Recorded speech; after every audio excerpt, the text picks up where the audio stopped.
Kuyintokozo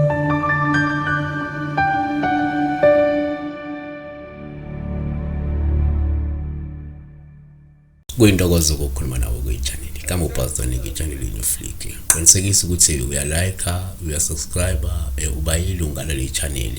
Akukho okuningi ke kuyothatha uma uyilunga le channel, kodwa kuyoba umnikelo njengoba kuna-R9 njalo ngenyanga. Oyobukhipha ke ngokusithandela nangokufisa nje ukuthi ubone i-channel ithuthuka, nokukhombisa nje ukubonga noku-appreciate mhlawumbe i-contribution esiyenzayo kuwena. Mina ngigama nguPastor Wenika. Qinisekisa nje ukuthi ke njengoba usuyibhele le video le uvakashela namanye ama video awu1000 more esiwenzile ukuwabheka. Sibheka la iphupho elikaNosizo Gule -N1TE EN1TE kwazi ukuthi uthi ngoba nje etNosizo Gule uthi hello sir, please help kusho uphupha uthi juba tingalo ngeklipa tingalo amazipho thina sithi amazipho noma izinzipho amazipho noma izinzipho amazipho amazipho esilwane izinzipho ezomuntu. Okay, yeah, but kunalokuthi amazipho then we can refer mhlawumbe elwaneni then sibe nesinzipho referring to umuntu yabo. Isinzipho amazipho isiZulu. NgeSiswati bathi tingalo nails ngesingisi. Nake singakusho ngeinzipho kungaba uphawu luhle nganza kwethu uphupha nje inzipho ngokujwayelekile, kodwa ka sesibeke into pieces.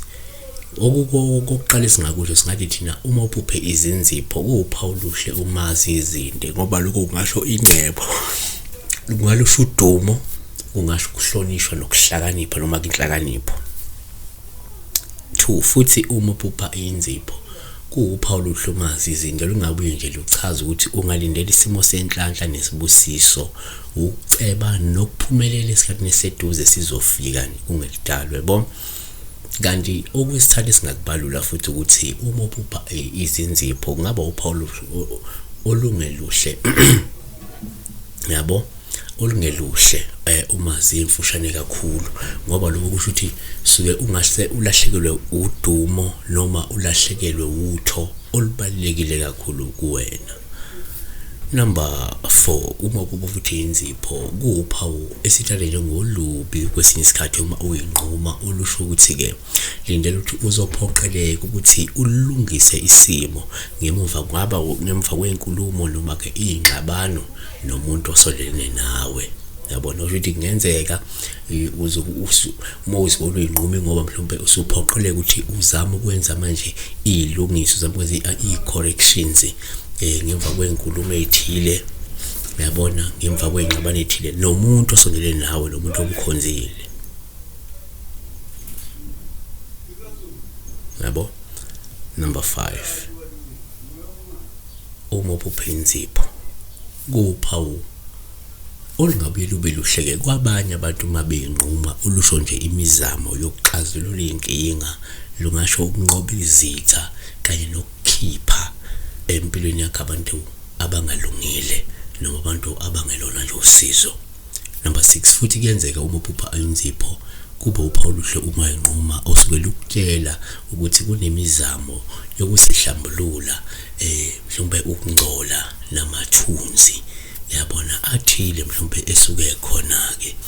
Ngaba ukuthi mhlawumbe akona ukuthi ukhipha abantu abathile abasempilweni yakho, ngaba ukuthi mhlawumbe akona ukuthi uxazulule inkinga noma ukuqhubha izitha, kodwa kube ukuthi mhlawumbe kunento engamathunzi, kunento ukungcola ekade uyisusa wena noma nje okumele uyisuse ke empilweni yakho, ngoba ukuba nenzipho ezinto kwabanye ngisho nje ukungcola ingako ungabona ke mhlawumbe usuyayibona nazi inzipho engahlelekile ezinto sokuyayinxuma.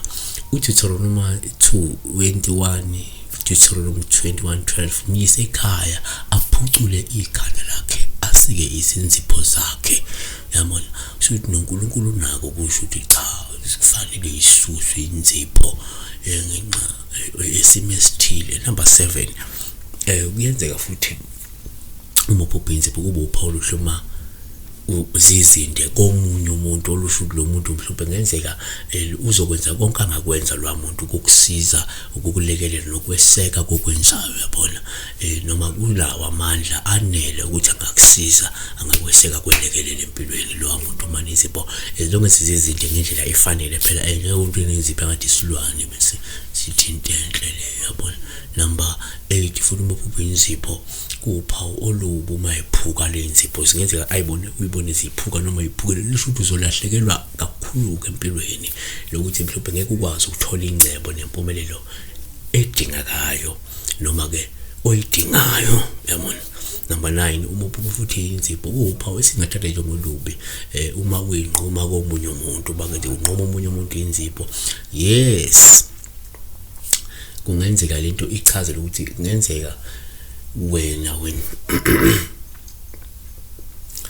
ngisho ukuthi umsebenzi omningi uwenza ngaphandle kokuthola inkokhelo efanele uma ubona unqomo omunye inzipho noma ke uma silibheka ngohlangothi oluhle lento sengakhuluma nesimo sakho sokuthi cha wena usizo kulowa muntu uzomsiza uzomlekelela ukuthi ekwazi ukuxazulula inkinga abhekene nazo nokumlekelela ukuthi mhlawumbe ekwazi ukuthi ethola isobolo seyinkinga ezimkhungethe noma akakhipha abantu abathile abasempilweni yakhe abangasafani ngabasempilweni yakhe yabona.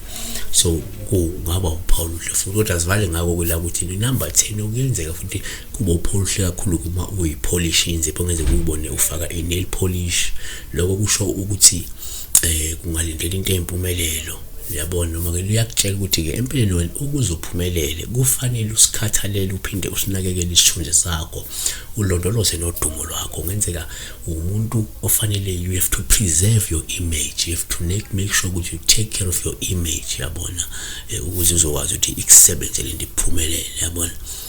Asivale ngokuthi kodwa ke futhi uma uyipolisha futhi inzipho kungabe nje kukhombe lapho ukuchuma nenhlala kahle kanye nokuyinakekela nje empilweni wena mntaka baba mnewethu noma mnawethu noma mfowethu. Siyabonga kakhulu besibeka la iphupho nosizo kule ngiyacabanga noma waseSwatini ngophela unosizo kule lesinama Swati eMpumalanga noma waseMpumalanga unosizo kule umntaka gula unase kuba kagule bakhona abaningi futhi eMpumalanga I don't know if bakhona eSwazini but yabaza kakhulu eMpumalanga since nami ngisakhamuzi saseMpumalanga.